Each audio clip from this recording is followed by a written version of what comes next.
Hey, good morning.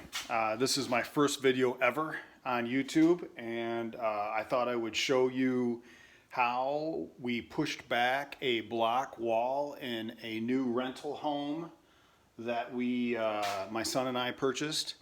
We, uh, we do mostly new construction, and we do a lot of bracing of our concrete walls pre-backfill. And I've always used this bracing system in new construction so that the walls don't push when we're backfilling basements.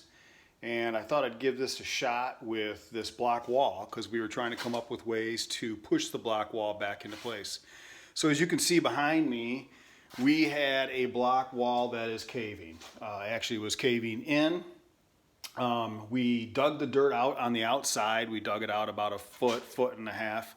The dirt was only up to the bottom of this window well, so it really wasn't that bad from a manual perspective. We did it with shovels. Actually, my son did. But so then what I did is in new construction, what we do is we go to the far side of the basement. Usually in the new construction, we would go to a footing in the middle of the basement. But this particular house, you can see that we could reach across the entire basement floor, put a 2x10 against the wall on the far side, and then as you come across the basement floor, you bring it all the way across. And if you can see down here, you butt it against the wall on the far side. What you do is you take a 2x10, that's the length or the height of this wall. This basement is approximately, well, you can see my head is almost to the ceiling, so it's about 6'6" down here. It's pretty short. And then you put another 2x10, I'll walk you down here. You put another 2x10 down here on top of the original 2x10. And you secure that 2x10 to both, so you have two 2x10s down on the floor. Then you come around here and you take the upper 2x10, another 2x10, and you, let's see if I can get you down here. You slope that all the way up to a point on the wall where you can create where it's hitting the wall or the pressure point or where the bow is in the wall. Then behind me, you can see that I have bowed the 2x10 down. And as I bow the 2x10 down, you will see that I've hit these different points. So originally I started right here. I pushed the 2x10 down, got a bow in it. Then I got to here, then I got to here, then I got to here, and now I am to here.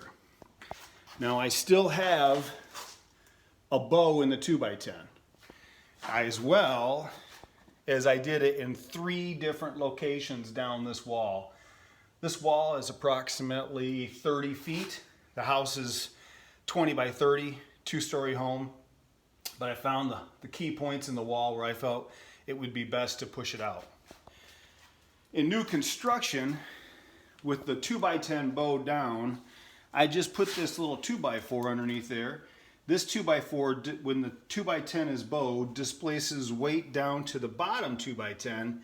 This bottom 2x10 can't go anywhere because of the concrete, which holds our wall in place.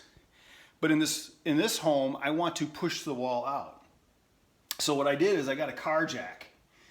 And when I got a car jack underneath there, I can actually crank this 2x10 back up closer and closer so that the 2x10 doesn't have much of a bow in it. And right there you could see my 2x4 fall down. And as I push this up like this, you can see my 2x4 fell. Which means that this bowed 2x10 is straightening. When the bowed 2x10 is straightening, it's pushing the wall out at its pressure point.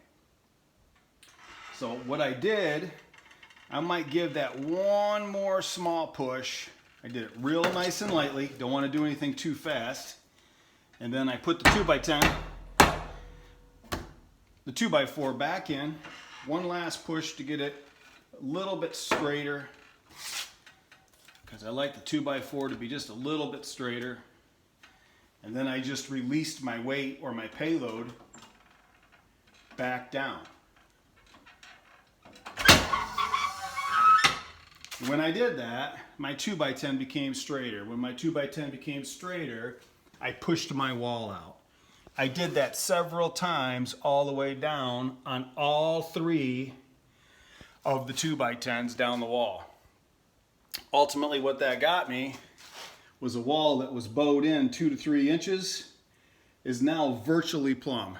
Still is a small shank at the top, but from the footing to mid-level, we're dead plumb right now.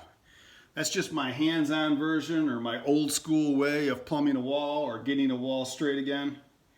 I've seen many different methods online, and I thought I would show you my method and that it was successful. The next step is we're going to go to my steel fabricating company that I use in new construction. I'm going to get some steel posts made, and we will bolt them to the ceiling and bolt them to the floor to hold the wall in place. I'll show that video next. Thanks.